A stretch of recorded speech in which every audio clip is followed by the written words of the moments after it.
All right, and coming up next, we have our final piece of the content for the day. That's gone quite fast, and it's reasons to push the limits, how we can take advantage of next-gen capabilities. We're about to head into a new generation of consoles, and it's all quite exciting.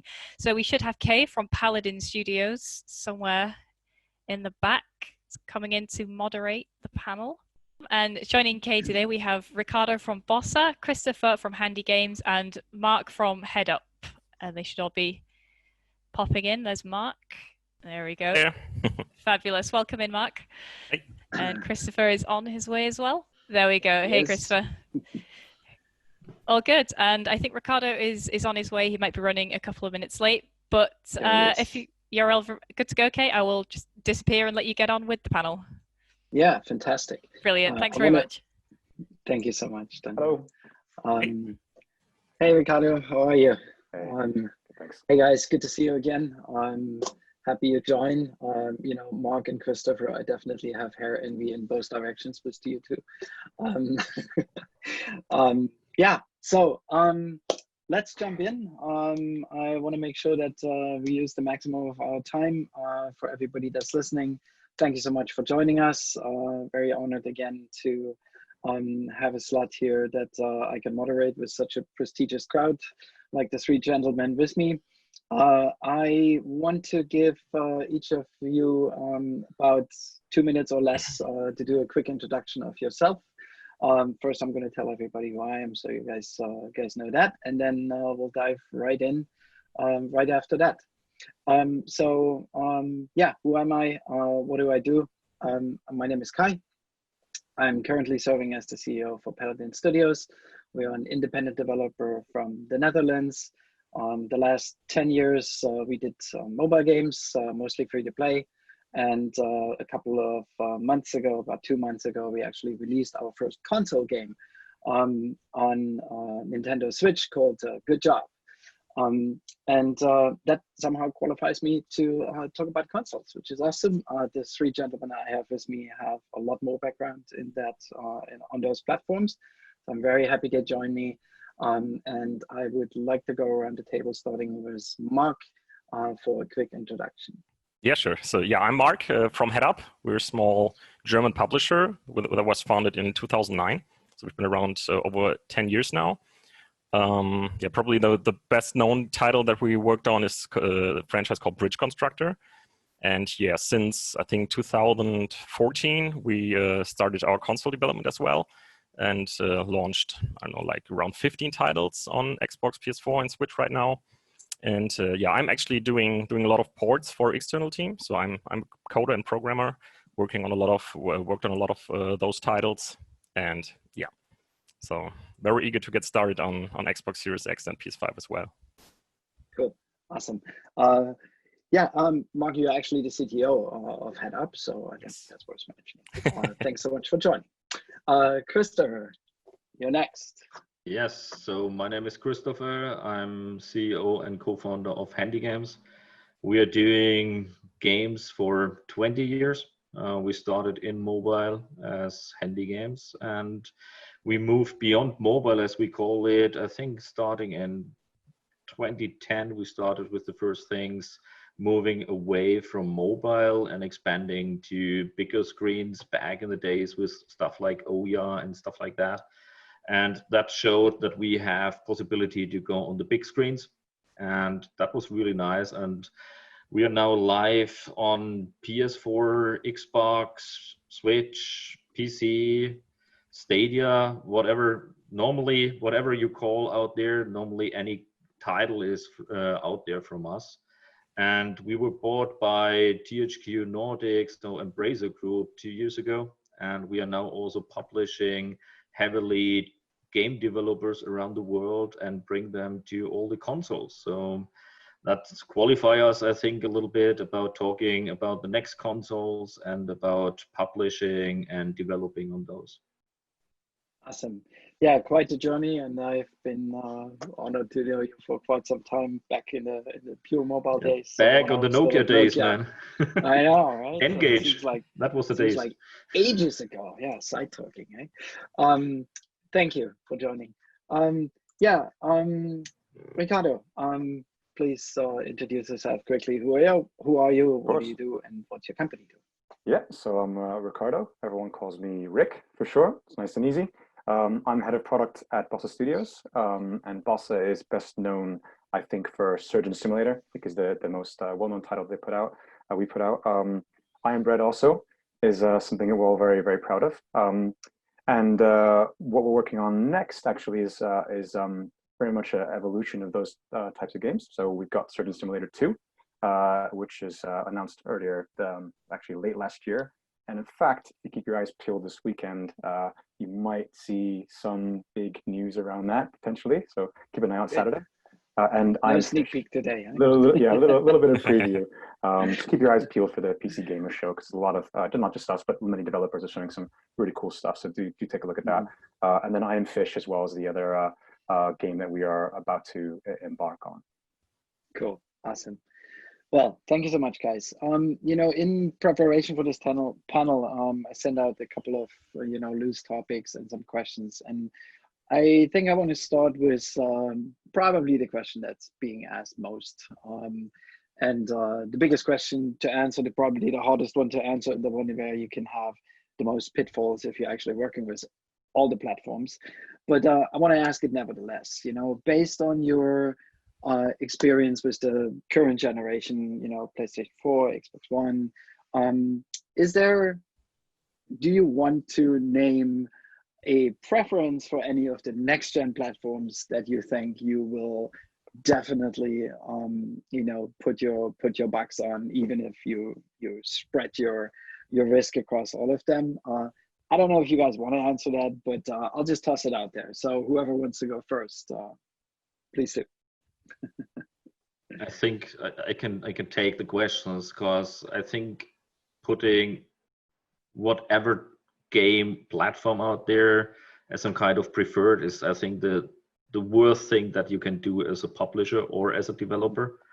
And I saw that in the past, that a lot of guys put a lot of money into the Wii, for example, and they lost faith in Nintendo in the past, and they missed, for example, Nintendo Switch. And now we saw, okay, the loser is getting the winner at the end of the day. And we see others that, for example, is quite crowded, for example, others are less crowded. So even if one of those partners or platforms are getting a strong audience, the thing is you can make good revenues on all of them. And I think it's not only about the consoles out there, it's also about streaming, for example. We shouldn't leave a lot of stuff open here. So yes, there is still a Stadia. It will be there, Stadia. We will see perhaps some other big partners joining into the streaming world. So I would never ever count anyone out there. And I think that's the worst thing that you can do, because in the past, just think about the German industry. In the past, it was a PC country, and a lot of developers and publishers only concentrated on PC. Now most of those guys are dead, or I would say not that big as they were a long time ago. So it's the worst thing ever to concentrate on one single basket there. So yeah, do that and you're dead. And we learned that in the history of HandyGames as well. And we did only one single failure, and that was not believing that iOS can be that big. And I will never ever do that failure again. Let's say it that way. Yeah. So a multi-platform, multi-partner strategy is a good idea for developers and publishers alike, right? If you have the money, Mark, why not? Yeah. Yeah, I mean, building on that point, I think, Christopher, you make a good point. I think the industry changes so much with any generation, and even in between generations, that it's, I think, a very bad approach to sort of say that you align yourself with a particular studio, unless, of course, you're first party or there's some mitigating circumstances, obviously. And I think that's actually one of the beauties, is that we have that freedom to sort of like respond and to sort of move around and effectively like shop around in a way, right? Who is the best partner for now, right? Who's going to help me out for my needs right now? And there is definitely value if you're out there, if you're a small business or indie business, to sort of, to sort of take some confidence in that. Like you can reach out to everybody and see what they offer you, right? Like there's a tangible reality that you maybe don't have all the resources to develop everything at the same time, or the money, etc. go and play, see what, throw out your proposition out there, see what people are kind of coming back to you with, and see what offers you're getting and what kind of support you're getting from different platform holders. Let them work for your content a little bit.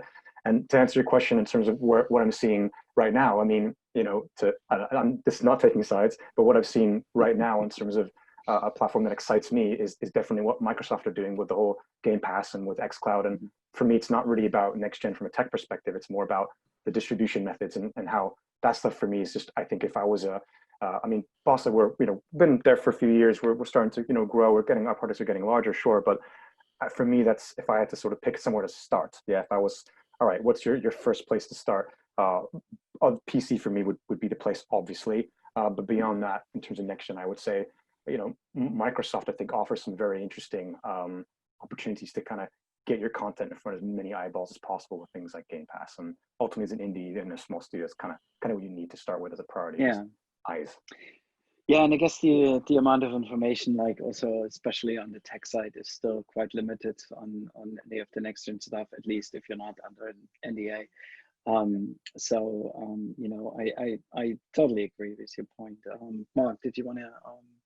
Yeah, it's basically the same for us. So we're also trying to get all titles basically out on all platforms, especially as we want all players to get the chance to play the games. And yeah, we're basically showing all titles to all platform holders, thinking about every kind of like deal or whatever might be possible. So yeah, I think it would be pretty stupid to just say, okay, for next gen we're only going Xbox. So why? So there's no reason for it. So yeah, good. I'm happy to hear that. Talking about that from the technology point of view, and basically developing a game for multiple of these high-end platforms, the lay or the common conception is that the new development environments, like the current development environments like Unity, Unreal, just to name two of the biggest ones, are making this really easy. Is this, and it's not a problem to just push a button and get stuff out.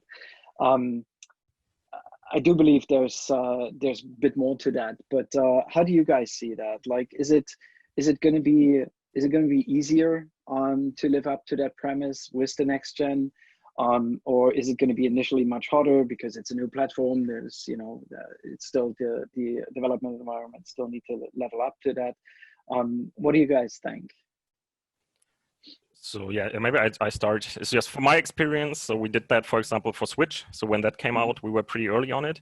And even though Unity, so we worked on a Unity game for that.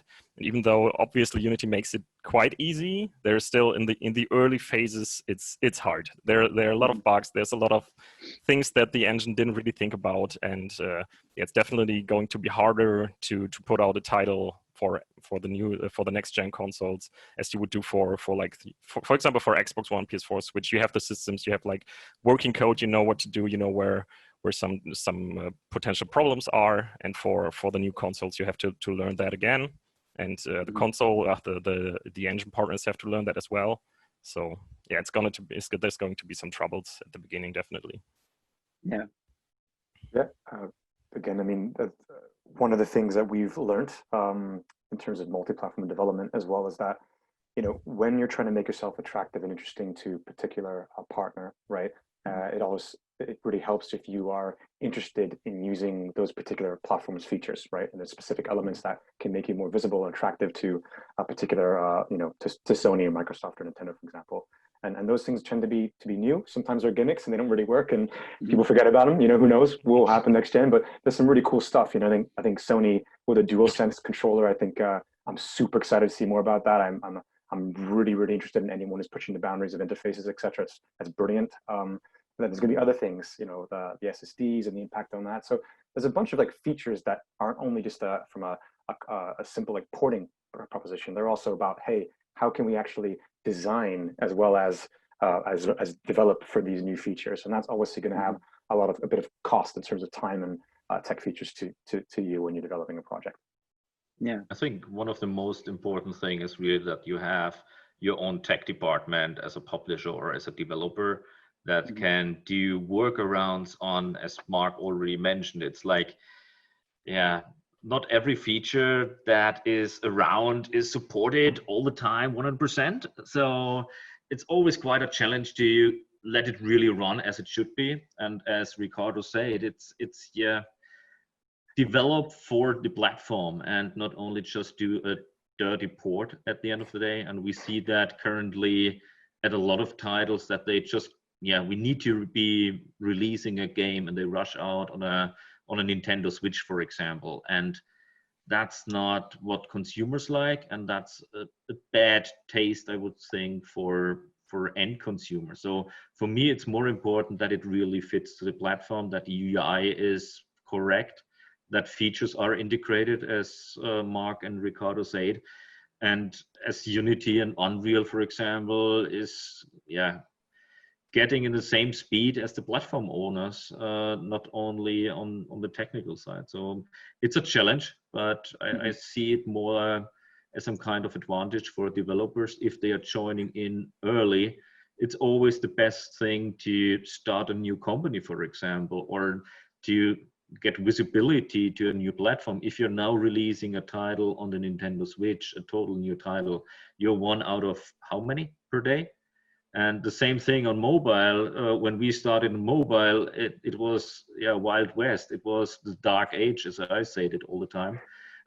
It was the only possibility to start a company those days, because PC was flooded, PlayStation, Xbox and stuff like that, far away from anything. And nowadays you can always join in with a new company or with new ideas, as Ricardo said, with the new features, and say, come on, we are the only ones who are supporting that specific platform completely.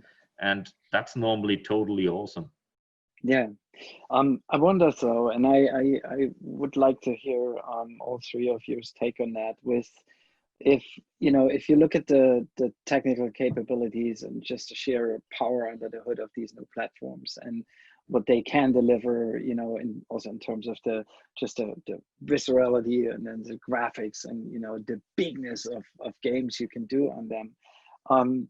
If that hurdle is not increasingly being pushed up to a point where, if I say I have the most brilliant idea for, PlayStation 5 or the new Xbox, using, a particular feature that they offer, isn't that hurdle so much higher now because you need more people, more time, and ultimately that translates into more money to get something out, right? And getting access to the early dev kits and all these kind of things. Do you see an issue there, or do you still think that that stands? Like, be there, be early, and do everything you can to do that. I think as long as you don't want to compete against the first party games out there, you have a great chance. So I think, no, you will not beat the first party games in graphics.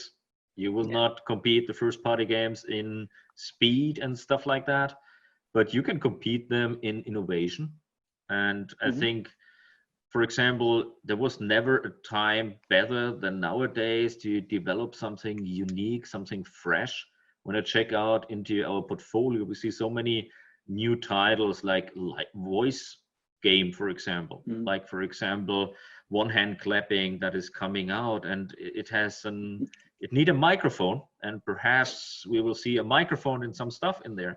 So be creative. It's like, don't compete with the big boys. Don't develop a new Halo or something like that. It's like, no chance. But if you know exactly which battles you can win even a nice war there. So just start what you can really finish, and don't try to compete whatever with a FIFA. It's like no chance. So if you have your own markets, and I think a lot of indies have a lot of creativity out there, and together with the features that you can have in such new consoles, that's exactly what I want to see. It's not about, this is the best Unreal demo that I saw and stuff like that. It's like, because that was the issue when we moved out of PC games 20 years ago, because it was always about, we have more polygons and even more polygons and even more. It's like, yeah, every new console will have more technology, more possibilities, and then there comes a fucking Switch, and everyone is like, "Are you fucking kidding me? That's less powerful than a lot of mobile devices nowadays," and it still sells like shit. It is really something that everyone wants, and now they're playing Animal Crossing. It's like, are you fucking kidding me? It's like that's not what you see. So don't compete with the big boys. I think that's what we learned long time ago. Build some titles that are going a different route, I would say. Build something that others remember, and be more visionary. It's like use the features that are around, and that's really the key. But not only for the latest platform. I'm also talking about the current platform. It's the same thing. Yeah, I think that's a good message, and that's, you know, possibly it's a pattern I'm seeing. Yesterday I've been in the big indie pitch, and you know, I'm seeing this pattern that new young teams and studios try to, you know, they have a hero product like a Halo or whatever it is, right? And they said, we're going to do this and we're going to make it so much better. But I think I agree, there's a fallacy in that, you know, just don't try to compete with these 300, 400 people teams. You're not going to succeed unless you have 400 people.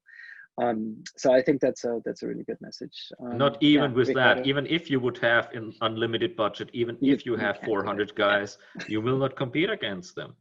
That's what you see very regular. So it's really like, don't do that route, you will fail.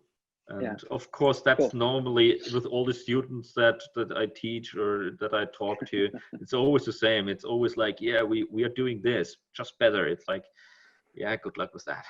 Like, yeah, and I think that's where the Switch actually really showed that it's about the fun, and it's about, you know, cool stuff that just you know has an innovative approach to maybe a genre, or it's just something that you've never seen before, right? And I think that's very true. Ricardo, I see you smiling and nodding. Yeah, because I think there's a commercial reality here too, right? I think you know, I love the games, I love the industry, I love it as a creative medium, but you know, we need to all eat and get roofs over our heads and stay solvent, right? So you know, what you're saying, Christopher, is literally, you're kind of describing Bossa's, you know, strategy in a nutshell. You know, like Surgeon Simulator, I Am Bread, all these things are I think one of the reasons why Bossa is here, and I think why we often can punch above our relative weight, and have certainly done in the past versus our size, is because our products are unique and different, and they make people laugh and they're funny, right? And there's not enough of that, so you stand out. Trying to compete with a, you know, first-person horror game, I mean, it's going to be very, very, very difficult, because as you said, it's not going to happen. It's very unlikely to happen at any sense of scale that's going to make you commercially successful. And to be frank, you know, your customers are probably not those people anyway, right? People who are yes, there's crossover. Sure, a lot of people might be their family. Maybe, right? Yeah. I mean, people buy Last of Us 2. I'm sure a lot of people are going to have bought and are buying many of our games. Sure, but it's not, I think, business sense to primarily target those people as your key target market. And you're not going to certainly stand out with, you know, going to Microsoft or Sony or Nintendo with your latest idea, where you're going to make, you know, Space Marine Shooter 38. You know, it's going to be very, very hard for you to convince them that you're worth taking seriously, and you're worth giving a coveted spot in potentially a, you know, a marketing package or whatever it may be that you end up working with them on. So innovation, I think, is key, and I don't think people are necessarily actually looking for graphics. I think that now, yes, we all want to talk about it. We all want to know ray tracing, all that shiny stuff, but that does fade away, right? No one's talking about PS4 now and how amazing the graphics are. They weren't even doing that a year or two ago, right? Maybe with an odd game now and then, that sort of, you know, like a Last of Us 2 might spark that conversation again. Most people it's room for everybody, right? Yeah. Room for AAA, room for AA, room for indie. The market's big enough that there's room for everyone there. Cool. Mark and Christopher as well afterwards. I'm interested as a publisher, right? With the advent of the next gens that are coming up.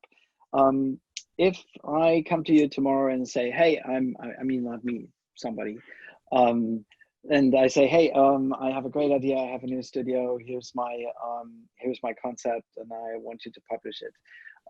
Does that have an impact on my chance of success to actually sign with you if I am a completely new studio that has no track record?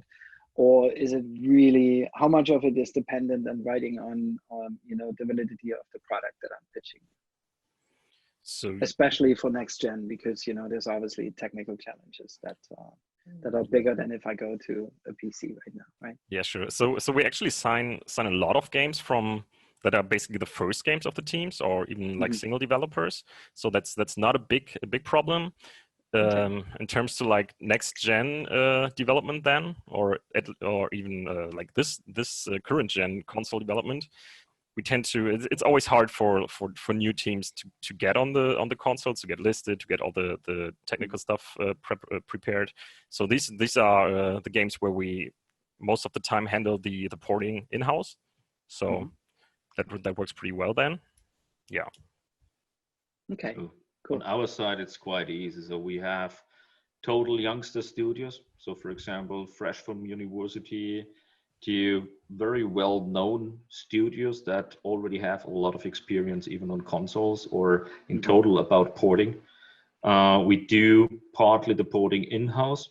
So we have our own technologies and programmers there. We even have other studios that can port for example, youngster studios that are more or less afraid. In my opinion, don't be afraid about that. That's no magic stuff out there or some really strange things. At the end of the day, it's really about the publisher, like we do the registration for the developers. We assist them that they get the hardware.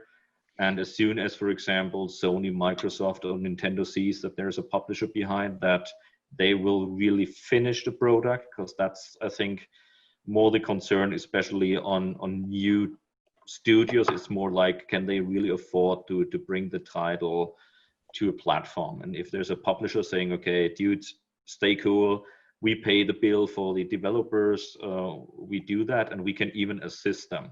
So we have all the technology, we have the manpower in-house to tell them, okay, those are things that you should take care about if you use Unreal, or watch out, if you use Unity, you will have an issue with that specific platform to reach perhaps specific frames per second, or this or that, you need to do it differently.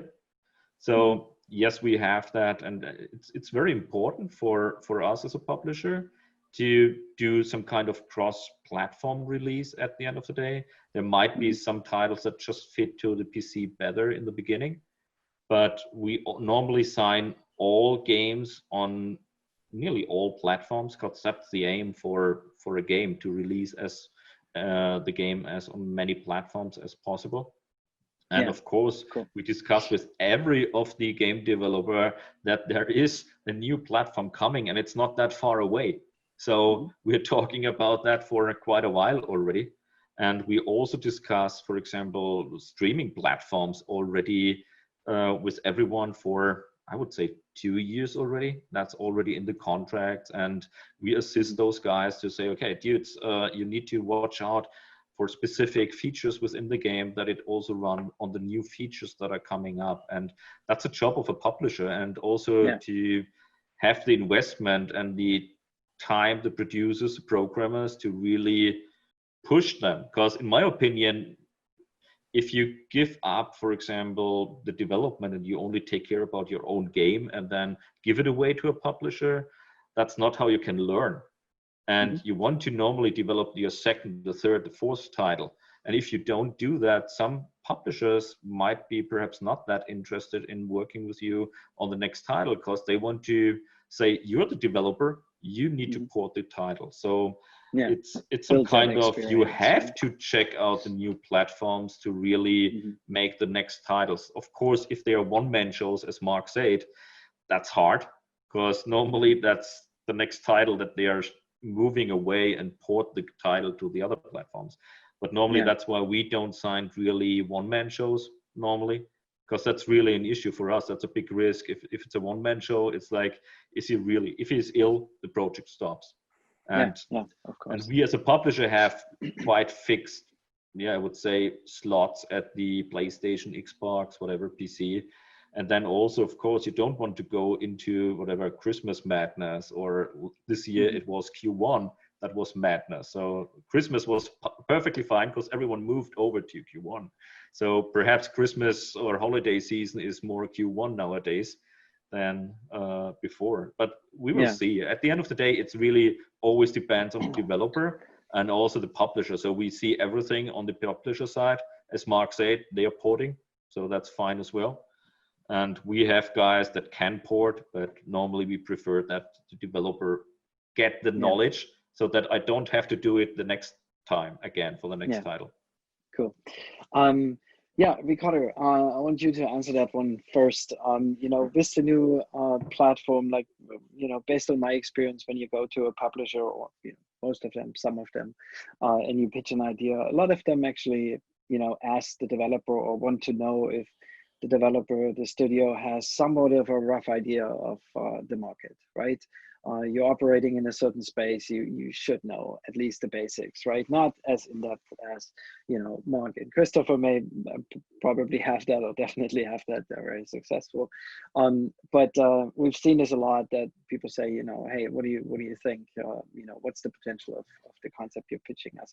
Now, for the next generation platforms, there obviously is no history on them as a next gen, but what's your approach to this? Like, you know, do you have a good tip for the people out there? How can you deal with that non-knowledge that's available at the moment?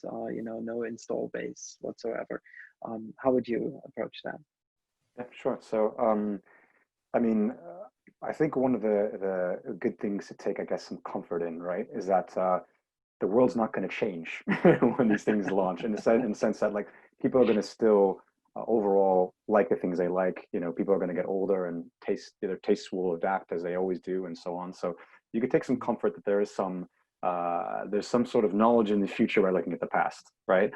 Despite this massive change to generations, right? Like, first-person shooters are going to stay, as platformers, etc. Like, genres, I think, might tweak and evolve, but I think overall, like, you know, I think I wouldn't sort of be too scared of some, like, massive paradigm shift that means that no one can orientate themselves anymore in the marketplace, right?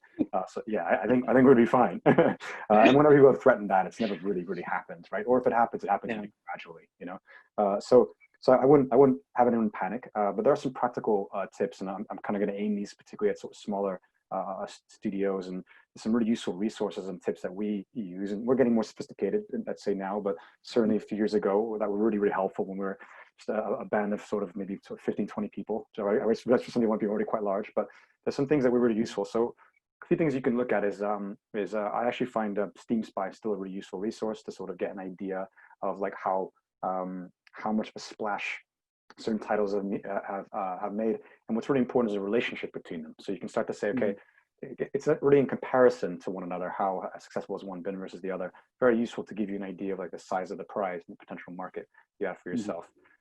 Also, I find Steam itself, like, its algorithm, you know, it's there, right? It's literally there and exists to tell you, based on one game, what other games you should like. So use it to try and find out who your competitors are, right? Punch in something you think is really similar to your game and surf the algorithm to see what other stuff is Steam saying, because you can bet your bottom dollar that's going to be similar to what some of the algorithms on the platforms like Sony, Microsoft, etc. will be doing as well. And the tags, remember, a lot of Steam tags are user driven, so they're what people are saying they think the games are similar to, not what you think they are, what they think they are similar to. So it's really good to sort of surf that a bit, and then create a bit of a list of, okay, this is kind of the space I'm playing, and then use Steam Spy. And I also would beg you to also use your network. You know, one of the things great about games is that we're all very friendly. We all love sharing stuff. It's great. I've worked in other industries. No other industry compares to the gaming industry in terms of how much we care about each other's success.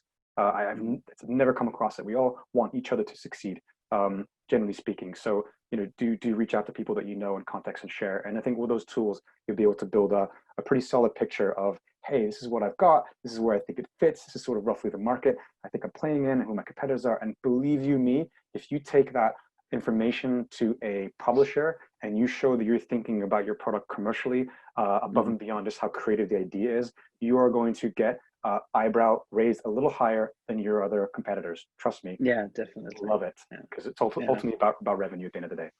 Yeah, fantastic. Thank you for these great tips. I want to move on to one more question. We got about 5 minutes left, and I really want to ask it. You know, free to play is something that I've been in for quite some time now. I was part of launching Neverwinter as a free to play game on PlayStation back in the days now, already years ago. Very successful, blew away our expectations in terms of the numbers we were able to do with that. It was one of the first big games free to play on that platform. What is your guys' take, just, you know, briefly, on free to play on next gen? Does it have a future? Is it going to be there? Is it going to grow? Or you know, is it going to be similar to what we're seeing right now, where, you know, the majority of the hugely successful titles are actually still premium? I want to start with Mark on this one. So yeah, actually, I think we already saw free-to-play rising on the current gen consoles. So stuff like, I don't know, Fortnite, Warzone, and so on. So some of the biggest titles are free-to-play games. So I don't think that there's going to be like a huge spike when the next gen consoles are coming, but more like the steady race, like we had the last couple of years. So, but yeah, the premium is still going to have like a huge share, like it had on the current gen as well. So I don't think that it's going to be similar to mobile, where in like, I don't know, 2 or 3 years the market totally shifted from premium to free to play. I can't imagine that that's going to happen. Yeah. Christopher, your brief take on that. So we, and I'm talking about we, as HandyGames, are not believing in free to play.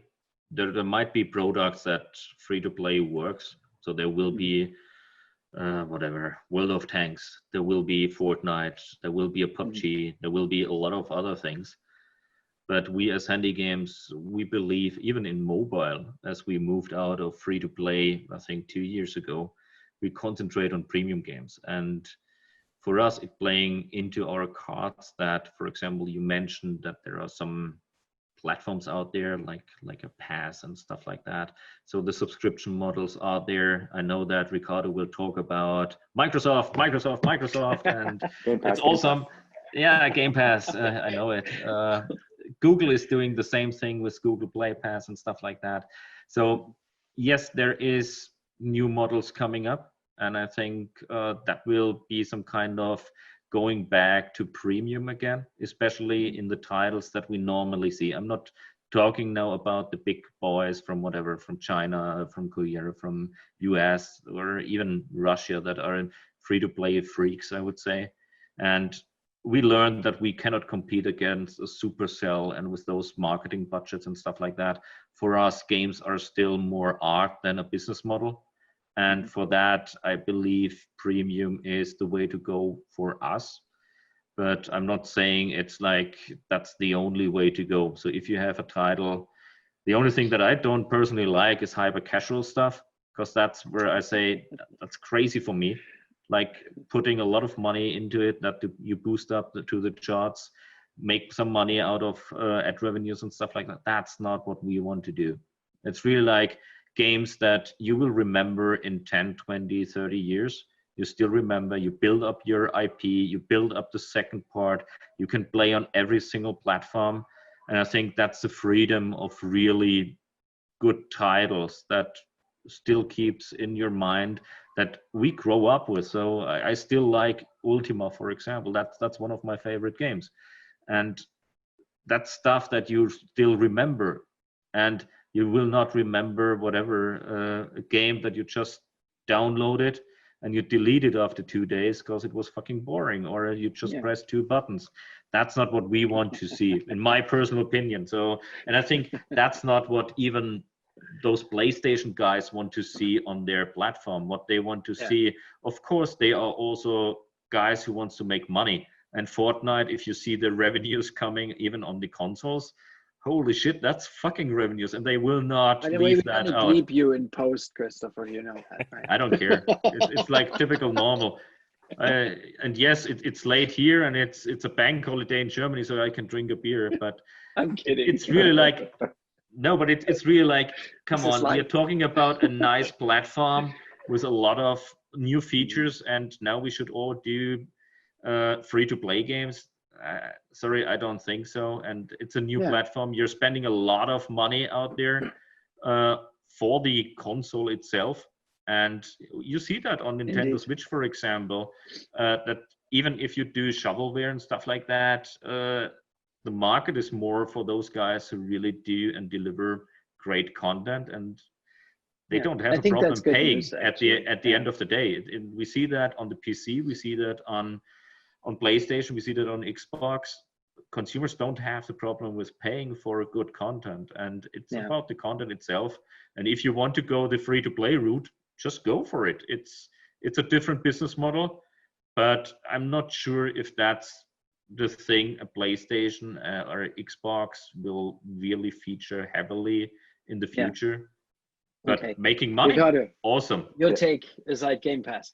Yes, so I have to admit, this question is a perfect, juicy question for a product guy like me. Yeah, filthy. You got to be quick because we're running out of time. But I think we're the last panel, so I will be very quick. So a couple of points, and again, so a couple of distinctions. So number one,